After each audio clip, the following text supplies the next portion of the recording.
Good morning class. Today we are going to start exercise 2B। 2A में जितनी आपकी conceptual चीज़ें थी वो मैंने आपको करवा दी थी। अब डायरेक्ट हम 2B से स्टार्ट करेंगे। क्वेश्चन नंबर 1 में आपके पास है फिल इन द ब्लैंक्स। अब इसके फर्स्ट पार्ट में देखें आपके पास लिखा हुआ है -56/56 -96 is expressed in standard form as.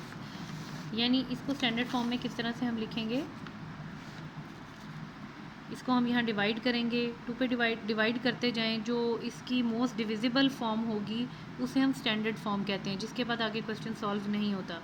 2 to the 4 16, 2 8 the 16, 2 4 the 8, 2 8 the 16। ये आगे भी आपको पता डिवाइड हो रहा है। 2 1 2 4, 2 and 4 7 and 12। तो ये आपके पास बनेगा। देखिए ये जो आपके पास माइनस साइन है 56 इसका प्लस में था। जो माइनस साइन है आपको मैंने बताया था ये गायब नहीं हम कर सकते कहीं पर भी। ये माइनस साइन चाहे न्यूमरेटर में है चाहे डिनोमिनेटर में है चाहे दोनों वैल्यूज़ के सेंटर में है, ये पूरी टर्म माइनस में ही काउंट होती है। माइनस हम हमेशा आंसर लिखते हुए न्यूमरेटर में लिखते हैं, खुद ही हम प्लेस कर लेते हैं। और इसकी मोस्ट डिविजिबल फॉर्म है 7/12, -7/12। ये इसका आंसर है। आई थिंक आपको नज़र आ रहा है।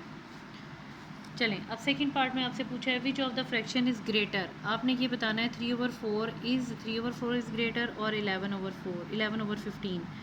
अब हम ये कैसे बताएंगे, आपको मैंने पहले भी बताया था। ये हम किस तरह से करेंगे, इन दोनों का न्यूमरेटर आप सेम कर लें, इन दोनों का डिनोमिनेटर हम सेम करेंगे। डिनोमिनेटर सेम करने के लिए हम क्या करेंगे, इनके डिनोमिनेटर सेम करेंगे। दोनों तरफ हम क्रॉस मल्टीप्लाई कर देंगे। ये 15 से मल्टीप्लाई डिवाइड हो जाएगा और यहाँ पर 4 से मल्टीप्लाई डिवाइड हो जाएगा। तो ये आपके पास बनेगा 44/60 और 44/60। इस टाइप के क्वेश्चन अभी आप एक्सरसाइज में आगे करेंगे, आपकी और प्रैक्टिस हो जाएगी तो आपको पता चल जाएगा हम क्या करें। फ्रैक्शंस में से if we want to find कौन सा नंबर ग्रेटर और स्मॉलर है, उसके लिए सबसे पहले हम डिनोमिनेटर सेम करते हैं। डिनोमिनेटर सेम करेंगे हमें आइडिया हो जाएगा। अब देखें आपके पास है 45/60, 44/60। आप इन देखें डिनोमिनेटर तो हमारे पास सेम हो गए, न्यूमिनेटर में कौन सा नंबर बड़ा है, 45। ये टर्म बड़ी है, इट मीन्स ये एक्चुअली कौन सी टर्म थी, 3/4। तो इसका आंसर हमारे पास बनता है कि 3/4 इज़ ग्रेटर। यानी इसको हम साइन की फॉर्म में यूँ लिखेंगे। नेक्स्ट आ जाएं, द रेसिप्रोकल ऑफ। रेसिप्रोकल क्या करते हैं, किसी भी टर्म को आप रेसिप्रोकल इस तरह से लेते हैं 7/5, यानी इसी टर्म को आप बिल्कुल उल्टा कर दें। This is called as reciprocal. 5/7 is less than 2/5।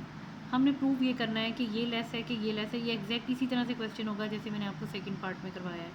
इन दोनों को हम क्रॉस मल्टीप्लाई कर लेंगे और लिख लेते हैं अभी सेंटर में, क्योंकि प्लस माइनस नहीं करे तो प्लस माइनस का कोई साइन नहीं लगाएंगे। क्रॉस मल्टीप्लाई करेंगे 7 और 7, ये आपके पास बनेगा 25/35 और 14/35। अब आप खुद देख लें इसमें लेस कौन सा है। ऑब्वियसली 14/34 इज़ लेस, तो हम लिखेंगे 25/35, 14/35। ये आपको पता है लेस का साइन होता है। ये इस तरफ अगर ये इसकी अगर फेस इस तरह से है, ये लेस और ये ग्रेटर।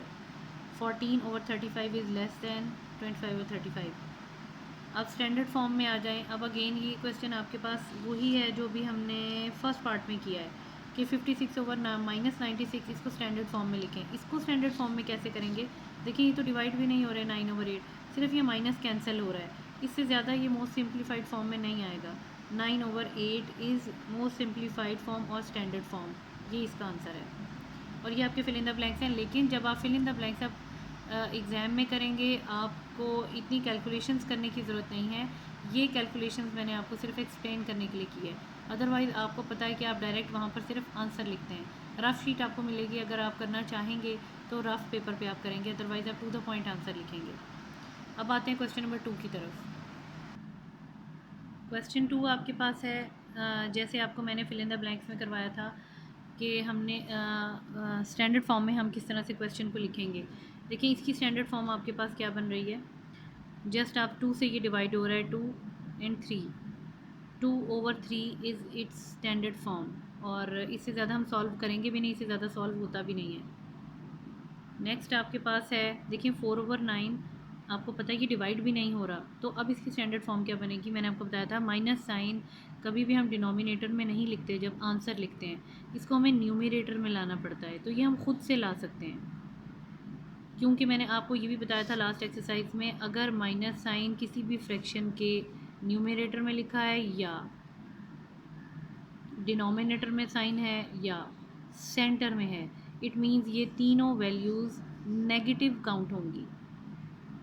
और लेकिन जब हम आंसर लिखते हैं तो माइनस को हम डिनोमिनेटर में नहीं लिखते, या इस वैल्यू के सेंटर में लिखते हैं या न्यूमरेटर में शो करते हैं, ये बात आपने याद रखनी है।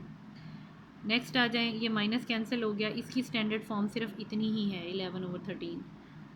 नेक्स्ट आपके पास पार्ट है फिल इन द ब्लैंक्स, यानी ब्लैंक्स में हमने ये करना है कि ये जो आपके पास 2 बॉक्सेस नज़र आ रहे हैं इन्हें फिल करेंगे। वो हम कैसे फिल करेंगे? आपको जब ये क्वेश्चन एग्ज़ाम में आएगा तो आपने इसको जस्ट फिल नहीं करना, आप पूरा सोल्यूशन लिखेंगे। नॉर्मली बच्चे यही करते हैं कि वो सोल्यूशन छोड़ देते हैं, सोल्यूशन छोड़ देंगे तो मैं आपको 0.5 मार्क्स भी नहीं दूंगी। 4/5 that is equal to -12 over there is a number. अब देखें, इस टाइप का क्वेश्चन हमने 2A एक्सरसाइज में किया था।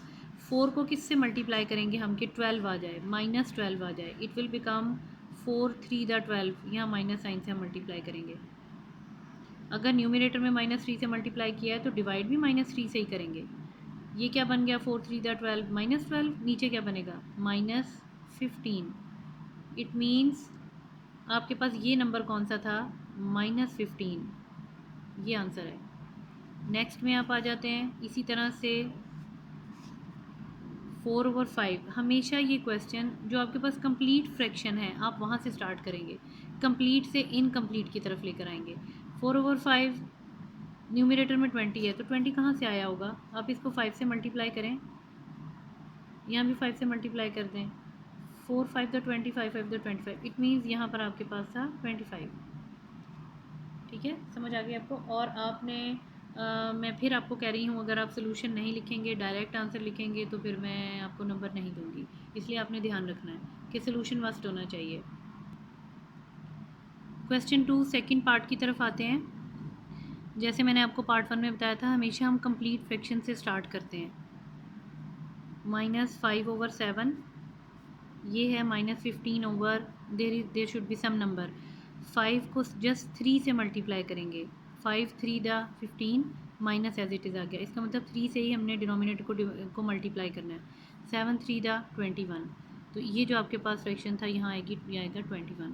नेक्स्ट आ जाते हैं, अगेन यहीं से स्टार्ट करेंगे, -7 5/7 मल्टीप्लाइड बाय -35, आपने आंसर लेके आना है, तो आप 7 से ही मल्टीप्लाई करेंगे, 7 से आप डिवाइड कर दें, तो ये आपके पास बनेगा 7×7 = 49। इट मीन्स यहाँ जो मिसिंग नंबर है वो था 49। नेक्स्ट आ जाते हैं,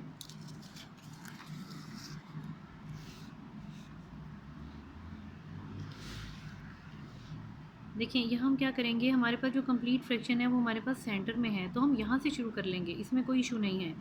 6/-16, यहाँ पर आपके पास है -3 over there should be some number x, suppose x। अब देखिए क्या करेंगे, 6 को हम किसी नंबर से मल्टीप्लाई करेंगे तो क्या वो 3 बन जाएगा? ये पॉसिबल ही नहीं है कि वो 3 बन जाए।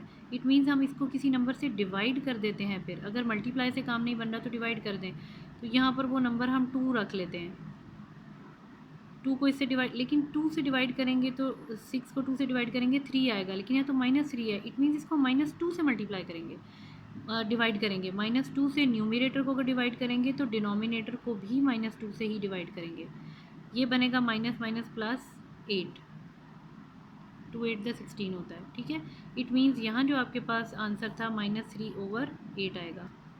नेक्स्ट आ जाएं, अगेन हम कंप्लीट फ्रैक्शन से भी स्टार्ट कर सकते हैं।